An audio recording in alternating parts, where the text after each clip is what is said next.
to the platform. I'm losing my voice. I've been here for a week. Cadets. Just give you the highlights. Marion and her husband, David. David's here, right? David, stand up. Hoorah. Welcome, sir.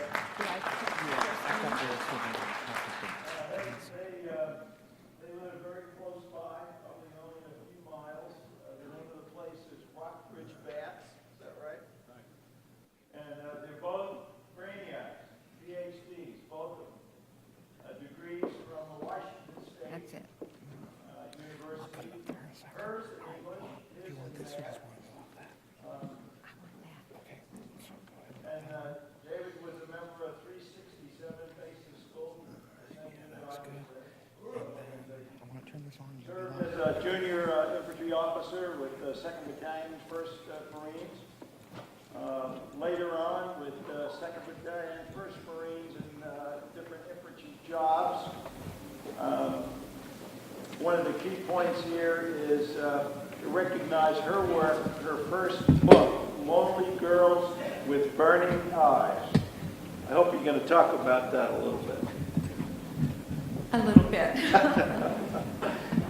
Anyway, she's a freelance writer, a wonderful lady. Please put your hands together.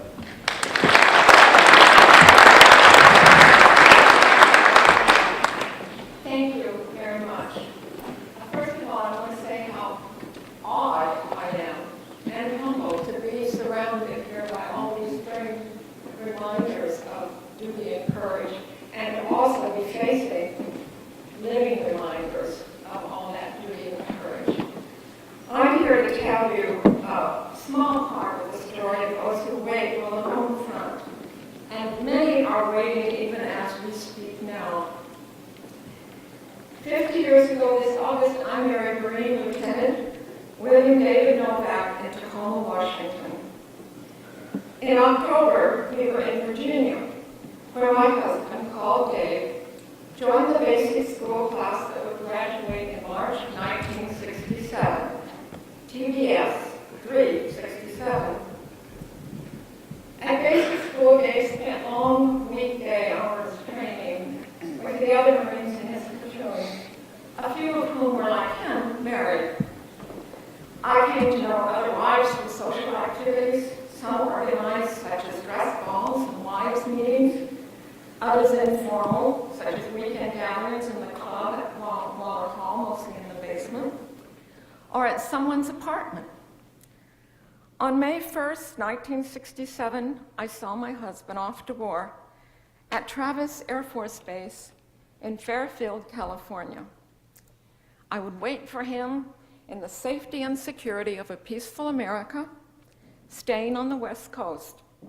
My turns with Dave's parents in Tacoma and my own in Fresno.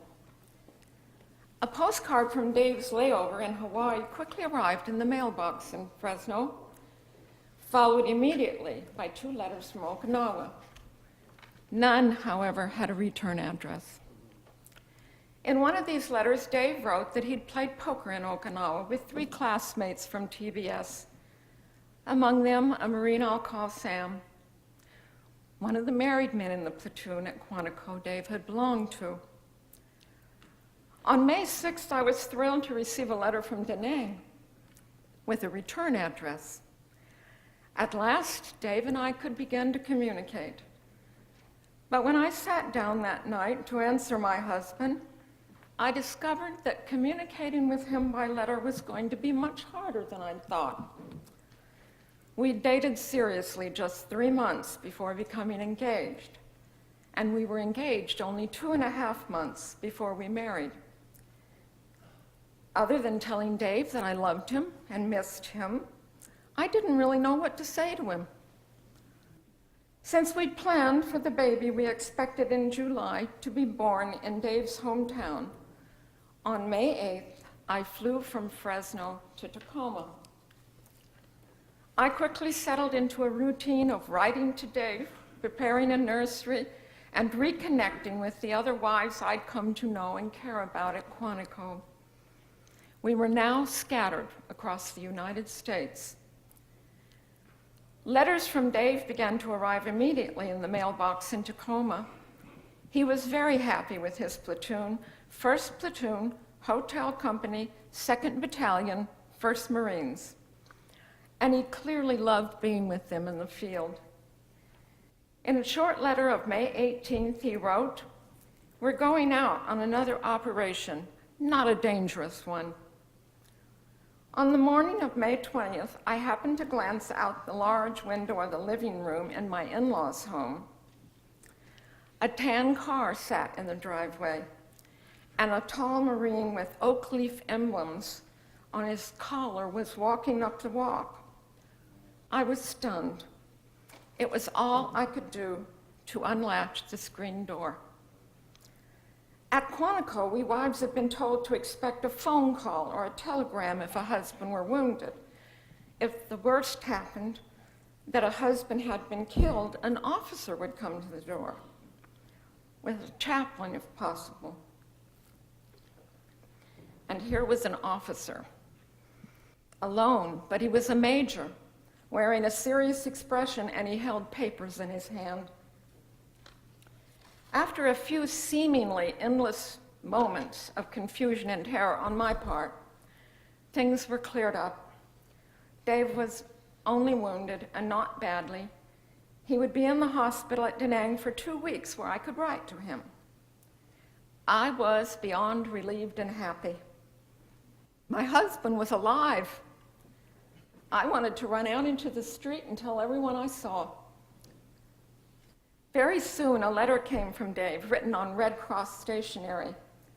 I opened this eagerly. It obviously held news about what had happened, but I was bitterly disappointed. "I'm back off that operation I was talking about," Dave wrote. Then he continued with praise for his men. "They're youngsters," he said, "but real professionals. They've taken good care of me." And my husband closed with, "I'll probably get a chance to write tomorrow." Not a word about what I wanted and needed to know. And the letter I received the following day, again on Red Cross stationery, was the same, except this one ended. "Nothing much new over here." In a letter mailed May 29th, Dave wrote that he was back in the field. He said he wished he could lead his platoon the whole 13 months, but since he was due to be put up for captain, that would not be possible. "Though it will be months before I get the promotion," he added hopefully. Again, not a word about being wounded. Finally, Dave knew that I knew. On June 8th, he mailed a letter with some details. His wound was from a round he took from a sniper on a platoon sweep. The bullet went through his upper right arm and embedded in his flak jacket, which prevented it from penetrating his chest. He'd gotten bored, that was his word, and had left the hospital without a weapon before he was supposed to, hitchhiking back to his unit. His wound was almost healed. Very soon after receiving this letter, I heard through the wives that Walter Lyons, a bachelor from our husband's platoon, had been killed in action in mid-June. Another loss quickly followed. Sam, the basic school friend Dave had seen in Okinawa, was killed in action the first week of July. Our daughter was born on July 25th, and Sam's widow had Sam's baby only days later. In early September, another of the men from the platoon, Denny Donald Peterson, was killed in a firefight. For his actions that day, Denny was awarded the Navy Cross. Though unmarried, Denny had spent a lot of his social time with the married couples. We wives now lived in a world of sorrow, each of us with her own special fears. One of mine was tan cars.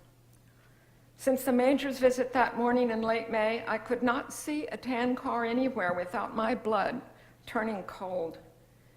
If I spotted one on the road when I was out, I followed it, even making a U-turn if I have to, until I knew it was not going to the neighborhood where I lived. In the fall, I returned to Fresno. There, as in Tacoma, I watched television news of the fighting in Vietnam, and I followed the 1st Marines on a map of that country I kept taped to my closet door. one that showed I-Corps in detail. And I watched news footage of the anti-war demonstrations. In Fresno, my school teacher mother and my professor father were openly hostile to the Vietnam War. And my mother was especially disapproving of Dave's involvement. She was encouraging, even helping young men on their way to Canada, boys she'd taught, two of whom I'd gone to school with. Still, my parents wanted to help. My father, who could arrange his own class schedule, offered to babysit while I attended classes at Fresno State. Remembering other college days, I was very excited to be on a campus again. But Fresno isn't far in distance in thinking from Berkeley, where anti-war feelings had been gaining strength for a long time. That fall, the country seemed to erupt. Even on the campus at Fresno State, I soon came to fear that someone would learn that my husband was a Marine in Vietnam. So at school, I stayed apart from my classmates, and at home, I avoided deep conversations with my parents.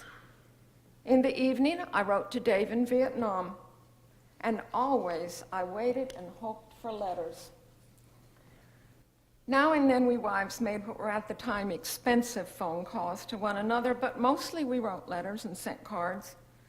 All of these helped immensely with the loneliness and sense of isolation. One of our good topics was that strange time out from war when we would meet our husbands for a few days of rest and recreation. It was called R&R. As you can imagine, most of our talk on this subject was happy planning. But one of us, who was teaching in the Midwest, was having trouble getting leave for R&R. At last, her school board decided that if she would arrange for and pay for her own substitute, they would grant her a week to go meet her husband for what might well be his last time to see her. I don't think that could happen today, but it could, and it did then. Dave and I began R&R in Hawaii on what in Vietnam was November 10th, 1967, the 192nd birthday of the United States Marine Corps. Those 5 days and 6 nights were more a respite for me than they were for Dave. I'd brought our baby to meet her father, so the ones I worried about were with me. I was free from worrying that my daughter might be missing her mother, but most of all, I was free from thinking that at any one moment my husband might be dead and I would not know. For 132 hours, I knew exactly where he was, and every moment he was with me, I felt he was safe. Dave, on the other hand, seemed remote at times. A big part of him hadn't left Vietnam, and another part did not want to go back. One blessing was that although he still worried about the men in his platoon, Dave was no longer responsible for them. Though not informed until October, he'd been promoted to captain back on July 1st. In October, he was reassigned to battalion headquarters in Quang Tri City as a civil affairs officer. I was very pleased that my husband was out of the field, and though Dave himself was deeply disappointed, he set to work at his new job. He saw that wells were dug and showers were built in neighboring villages, all according to the specifications of the regimental surgeon. In late November, still in civil affairs, Dave was moved to 1st Marines regimental headquarters in the same area. Civil affairs collected $1,000 in donations from the 1st Marines to buy material for school uniforms for the children, and they held a Christmas party for them. Sometime in January 1968, the regiment moved to Phu Bai. Dave wrote that he'd be doing the same civil affairs work that he'd done in Quang Tri. Meanwhile, I finished the semester, and at the end of January, I returned to the relative peace of Tacoma to wait for Dave, who would be home in June.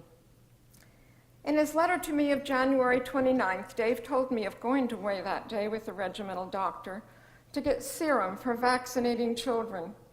He'd seen some beautiful buildings in Hue, the Citadel and a Catholic cathedral where a priest had given him a rosary. When I go back, he said, I'll get better pictures. Life seemed to be getting a little easier for both of us. For only a few days, And then there was Tet.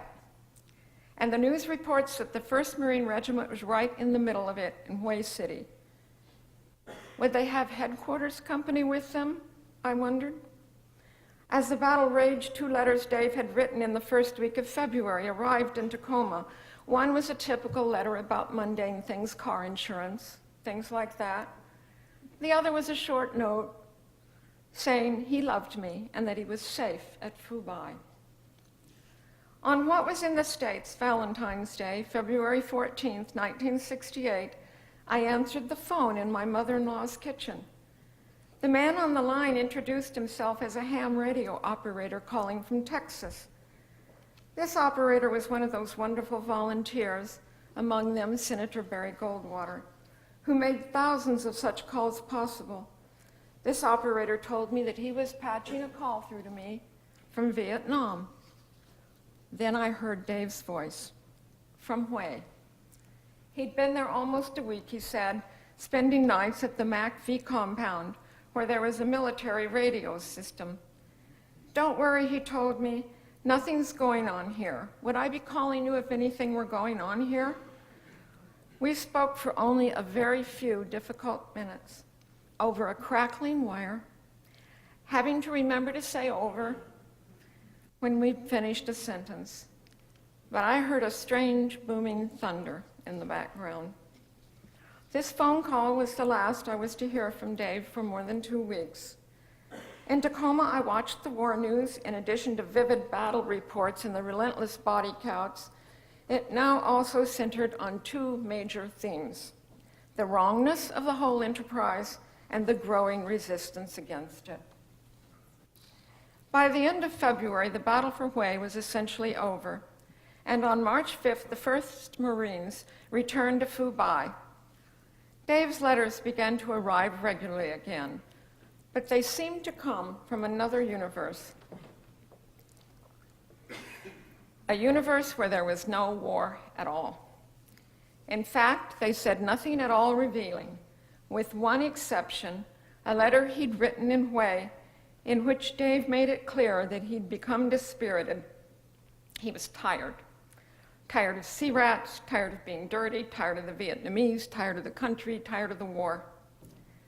I'd apparently asked him for details about the Tet Offensive that had dominated the news, because he wrote that the fighting there had had nothing to do with him. But it seems I pressed, because he later wrote, "I was just fooling around in Hue." During the first week of April, the 1st Air Cavalry Division and the 1st Marines opened Route 9 and relieved the Marines under siege at Quai Son. In the first of his April letters, Dave told me that he was now the Marine liaison officer to the Air Cav, but he was not going to the beleaguered base. These April letters had a new twist on an old refrain. Safe at Fubai was replaced with "I'm safe in a bunker at Kalu." Only days before the Marines at Quai Son were relieved, I was informed in a heartbreaking call from one of the wives that we'd lost another of the husbands from the Quantico platoon. This one killed in action at Quai Son. Dave was very fond of Ken, and I hated writing to him that Ken was gone. It took my sad news 11 days to reach my husband, who, though he had not told me, was by then himself at that very base. In none of his April letters did Dave even hint at where he was or what he was doing. He would only admit to being with the 1st Marines in the war zone, but safe, once even safe at a desk. Don't pay any attention to news reports, he warned me in another letter. They have a way of getting things wrong. However, with the help of these news reports and my by now very marked up map, I'd become pretty good at figuring out my husband's whereabouts. I'd also learned to take what comfort I could in holding the envelopes and the pages he'd touched. They sometimes had their own story to tell. I must have asked Dave why his mail to me was so stained with red dust when he was supposedly safe at a desk. Because he wrote, "I don't know why my letters are covered in red dust. I suppose the mail bags are dusty inside." In the last letter from me to reach Dave before he left for Da Nang and then home, I wrote, In a matter of days, all this hell will be behind us. In his last letter to me before leaving, Dave, finally admitting where he'd been, wrote, "I'm sure glad to leave that hellhole they call Quezon." We were elated.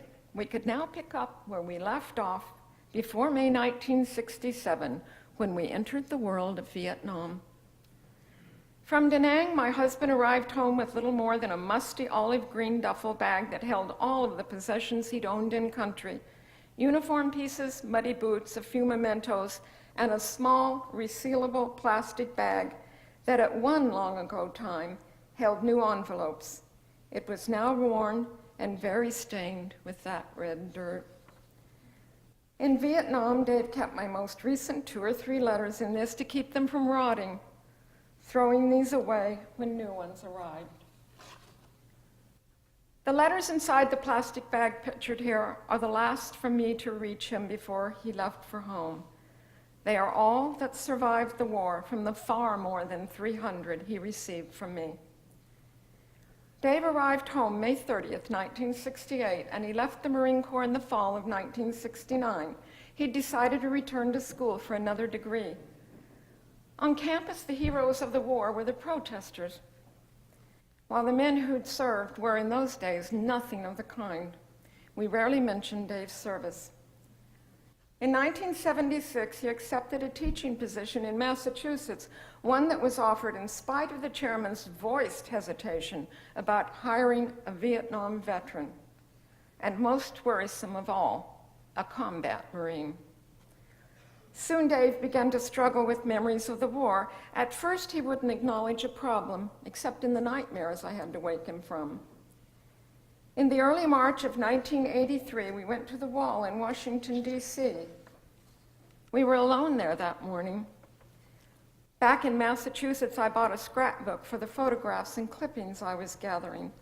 The war Dave and I had determined to put behind us was once more taking center stage in our lives. In other places, Vietnam veterans built other memorials to honor their fallen. I was dismayed that those old familiar anti-Vietnam War attitudes persisted, especially the ones that sometimes seemed to focus on the warriors. In this 1983 article, a Boston Herald reporter writes, "Vietnam War veterans are keeping an around-the-clock vigil at a Lynn, Massachusetts memorial to their fallen comrades after the 2-month-old monument was twice defaced with red paint and stickers branding the vets baby killers. The men scrubbed for hours last Friday after the first attack and Wednesday when it happened once again." In 1985, 10 years after the surrender of Saigon to communist forces, a more benign attention turned toward the Vietnam War and its warriors. People magazine marked that anniversary year by running a series of stories featuring notable photographs from the war, some of them difficult. The April photograph was of several wounded from Alpha Company 1-5 who were being transported down a street to an aid station during the Battle for Hue. "Help us identify these men," the magazine asked. Within the month, they'd received over 100 responses and had identified 5 of the men. In public, Dave's silence about his war experience seemed to grow more profound. To put it quite mildly, the academics we spent our work and leisure time with were not connected to the Vietnam War in the same ways we were. Unless you were a Vietnam veteran against the war, nothing at all seemed to intersect. By now, we'd lost touch with most of what remained of the Quantico group. But Dave began to associate with local Marines of any kind and with other veterans of Vietnam from all branches of the service. He joined the 2-1 reunion group. Though more comfortable in the company of these fellow veterans, like many of them, Dave kept his most important war stories to himself. In 1988, the 20th anniversary year of the Tet Offensive and the Battle for Hue, my scrapbook began to overflow with Vietnam-related pieces. This clipping from that year bothered me. I was unhappy to see that the attention to the war, though benign, was now aggressively so. It had the scent of pity. In this article, a Boston Herald columnist writes as someone who most certainly had never waited for a loved one at war in Vietnam, or anywhere else for that matter. In 1968, she says, "The war didn't dominate life. In the foreground were weddings and graduations. Life went on." However, she argues that 20 years after Tet, it's time to recognize those men who did their duty in Vietnam, though not by honoring or even accepting them, but by helping the disturbed homeless among them. I can't say for sure why the fight for Hue during Tet of 1968 stands out for me from all the other events of the American War in Vietnam. Perhaps it's just as some argue that something bigger than a terrible battle took place. Perhaps it's that we won a hard-fought victory in the bloody streets of Hue in February of 1968 and left that victory on the table. I began to feel that things were not right or just, and this feeling of injustices having been done was very unsettling. The late short story writer and essayist Andre Dubus, the elder, who was also a dedicated former peacetime Marine and a friend of my husband, noticed this disquiet in me and encouraged me to write about it. "You write," he said, "and I'll listen to you read what you've written." This is the first page of the first result of Dubus's encouragement, an article that appeared in the New York Times Magazine in December of 1988. When I pointed out to the editor that not one of my husband's letters was postmarked Vietnam, I was told the Times liked the title and it would stay. I think they were right. Although not an historically accurate title, it's a significant one. It captures the essence of my world for 13 months of the years 1967 and 1968. Another result of Andre Dubus's encouragement was a short story I wrote about a Vietnam veteran who, much to his wife's dismay, remained silent about his experiences during the war. Believing it would be good for him, her, and their marriage, she insists that her husband share his memories with her. When he finally does, she is the one left mute. The title I gave this work is A Real Story. Essays and other stories about men, women, and war quickly followed. I'd found a way of dealing with my disquiet. In 1993, the 25th anniversary year of the Tet Offensive, a friend at the Naval Institute who knew Dave had been in Hue then asked him to write about his experience there for Naval History magazine. Surprisingly, Dave agreed. He called his article Back to Hue. Dave worked through many drafts of his story, writing about the meanest and hardest kind of fighting being done by other Marines in Hue. Men like his Quantico platoon mate Jay Olsner. Dave also wrote about burying rotten bodies in Hue and about watching helplessly as trapped POWs burned to death there. And as he struggled to find the right words to hold his meaning, my husband seemed to arrive at a peace, not only with the horror that was his own particular experience in Hue, but with all aspects of his war. We have now, both of us, told our stories, or we have told many of them. We have shared some in print, others we tell only to one another, often in the dead of night when it's hard to sleep. The process doesn't end. The poet John Donne wrote that more than kisses, letters mingle souls.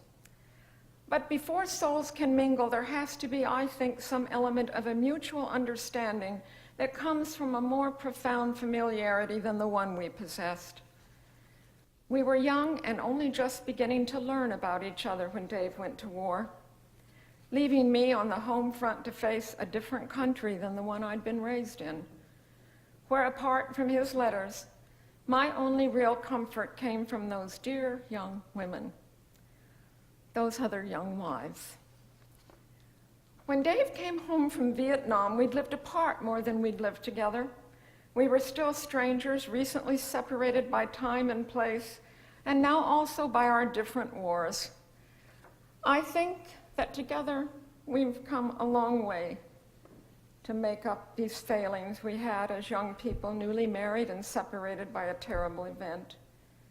We know now that our experiences during those 13 months of war are important parts of who we are, and we finally learned to share them with understanding and compassion. Now to postscripts. This first is about another important anniversary of the Vietnam War. This is a recent photograph of one of my 11 grandchildren. Her other grandmother is South Vietnamese. On the morning of last April 30th, my son-in-law in Texas received a message from an aunt in which she said, "Today is the 40th anniversary of the day my father ran into our house in Vietnam and cried out, 'We must leave now.'"